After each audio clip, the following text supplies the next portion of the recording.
Hello students, myself Pradeep Kushwaha. You are watching my YouTube channel Biology Classes. So आज हम लोग इस class में कुछ अलग, कुछ नया, कुछ न्यू चैप्टर देखेंगे। हाई स्कूल की साइंस का चल रहा था, वही चलाएंगे। जो आजकल हाई स्कूल की साइंस का नेक्स्ट चैप्टर है विद्युत धारा।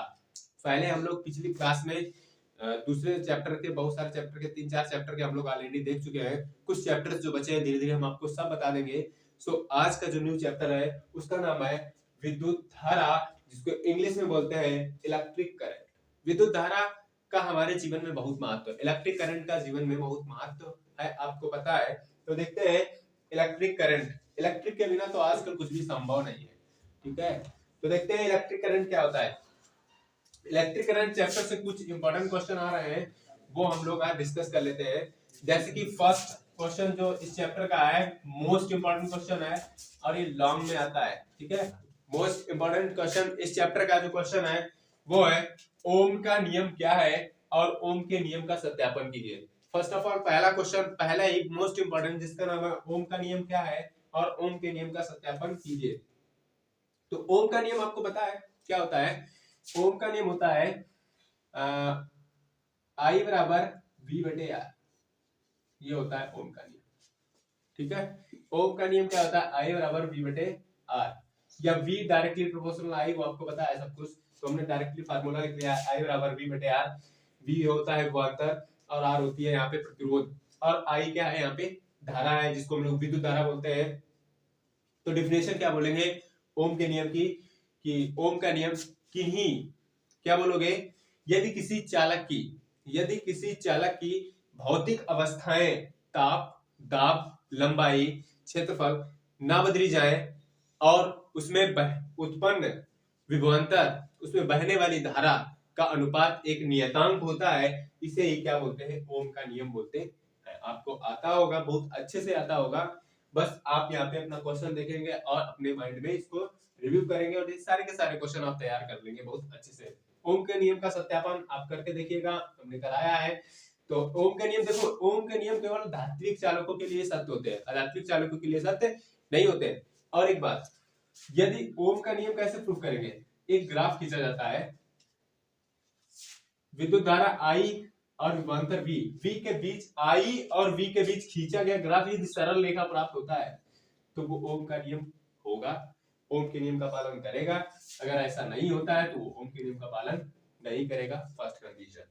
नेक्स्ट चलते हैं, तो आप लोग देख लिए ओम का नियम क्या होता है। ये graph is very very very important, इसको बोलते हैं, अगर विद्युत धारा और विभवांतर के बीच खींचा गया ग्राफ सरल रेखा प्राप्त होता है, स्ट्रेट लाइन प्राप्त होता है, तो ये ओम के नियम का पालन करेगा। दूसरा क्वेश्चन रहता है विद्युत विभवांतर, जिसको हम लोग डेल्टा वी से प्रदर्शित करते हैं। विद्युत विभवांतर डेल्टा वी से प्रदर्शित करते हैं। आपको पता है किन्हीं दो द्रव्यमानों के बीच, आपको पता है विद्युत विभवांतर W अपॉन Q होता है, ठीक है। इसको देखे जाएगा, आ जाता है कभी कभी। विद्युत विभव, इसको भी किससे प्रदर्शित करते हैं, V से, V बराबर W बटे Q, विद्युत विभव। इसको क्या बोलेंगे, एकांक आवेश को किसी बिंदु तक, एकांक आवेश को किसी बिंदु तक लाने में जो कार्य किया जाता है उसको क्या बोलते हैं, विद्युत विभव बोलते हैं। आपको डिफिनेशन ऐसे याद हो गई। क्यों क्या है यहाँ पे, आवेश, एकांक आवेश। कोई यहाँ पे मान लो ऐसे है, यहाँ पे कोई आवेश रखा है क्यों, तो एकांक आवेश को विद्युत क्षेत्र के अंदर लाने में जितना कार्य किया जाता है उसे क्या बोलते हैं, विद्युत विभवांतर बोलते हैं। आपको याद होगा इसका वो कैसे निकालेंगे, तो कार्य का मात्रक क्या होता है, जूल, कार्य का मात्रक जूल, कूलाम का मात्रक, सॉरी आवेश का मात्रक क्या होता है, कूलाम, तो जूल प्रति कूलाम। आपको भी निकला है, ओके। नेक्स्ट हम लोग देखेंगे विद्युत धारा। विद्युत धारा जिसको बोलते हैं इलेक्ट्रिक करंट, ये क्या होता है, आई बराबर क्यू बटे टी, ठीक है। क्या होता है, क्यू बटे टी। क्या बोलेंगे, किसी चालक में आवेश प्रवाह की दर को क्या बोलते हैं, विद्युत धारा बोलते हैं, ठीक है। किसी चालक में आवेश प्रवाह की दर को क्या बोलते हैं, विद्युत धारा बोलते हैं। क्यू को क्या बोलते हैं, कूलाम, ठीक है। टी सेकंड, तो कूलाम प्रति सेकंड। नेक्स्ट क्वेश्चन आते हैं हम लोग, विशिष्ट प्रतिरोध रो से प्रदर्शित करते हैं। विशिष्ट प्रतिरोध को किससे प्रदर्शित करते हैं, रो से, इसको भी देखते जाइएगा। नेक्स्ट क्वेश्चन, श्रेणी क्रम में प्रतिरोधों को किस प्रकार जोड़ा जाता है, इसके लिए सूत्र विस्थापित कीजिए। श्रेणी क्रम जानते हैं, श्रेणी क्रम आपको यहीं पे थोड़ा सा हम आइडिया दे रहे हैं, देखिए।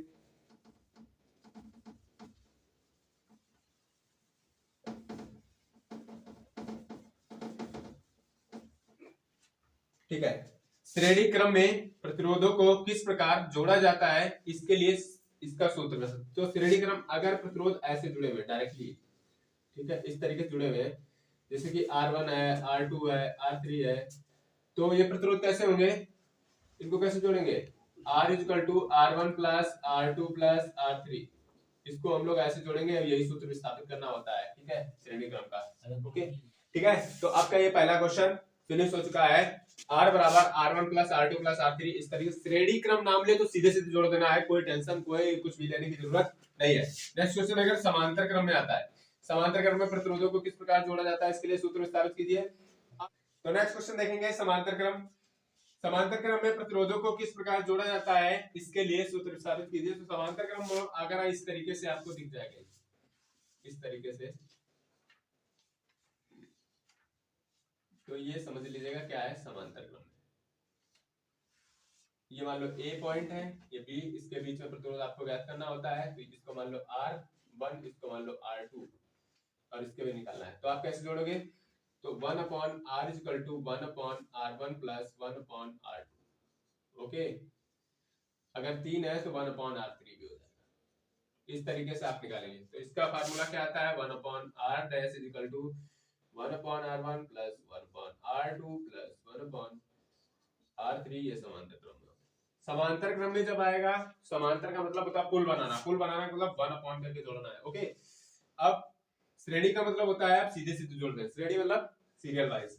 नेक्स्ट आता है विद्युत आवेश। विद्युत आवेश आपको पता है Q बराबर NE, Q बराबर NE, यहाँ पे Q क्या है, आवेश है, N क्या है, इलेक्ट्रॉनों की संख्या है, ये इलेक्ट्रॉनों की क्या है, संख्या है, ठीक, सॉरी फेरों की संख्या, N क्या है यहाँ पे, फेरों की संख्या, और E क्या है, इलेक्ट्रॉनों की संख्या। Q आवेश, N फेरों की संख्या यानी N की संख्या, और E क्या है, इलेक्ट्रॉनों की संख्या। आपको पता है एक इलेक्ट्रॉन पर आवेश 1.6 × 10⁻⁻⁻⁰ कूलम होता है, याद रखिएगा। इस तरीके से इस चैप्टर से आप मोस्ट इंपोर्टेंट क्वेश्चन जो है, नंबर 1 ओम का नियम, दूसरा है विद्युत धारा की डिफिनेशन छोटी सी आती है, श्रेणी क्रम, समांतर क्रम, श्रेणी क्रम, समांतर क्रम, इनको आप देख के अच्छे से जाएंगे। बाकी आप पढ़ेंगे तो सभी को छोड़ेंगे, किसी को छोड़ना नहीं है, ठीक है, अच्छे से पढ़ के जाना है ताकि आपका अच्छे से अच्छा एग्जाम हो जाए। इस चैप्टर से जितने क्वेश्चन लगभग बन रहे थे हमने आपको बता दिए, फिर भी आपको बहुत अच्छा मतलब मार्क्स लाने हैं तो आप एक्स्ट्रा और पढ़ें और पढ़ें और पढ़ें, ठीक है, तो आपके मार्क्स अच्छे आ जाएंगे। सो इसी के साथ bye bye, take care of you, मिलते हैं नेक्स्ट वीडियो में।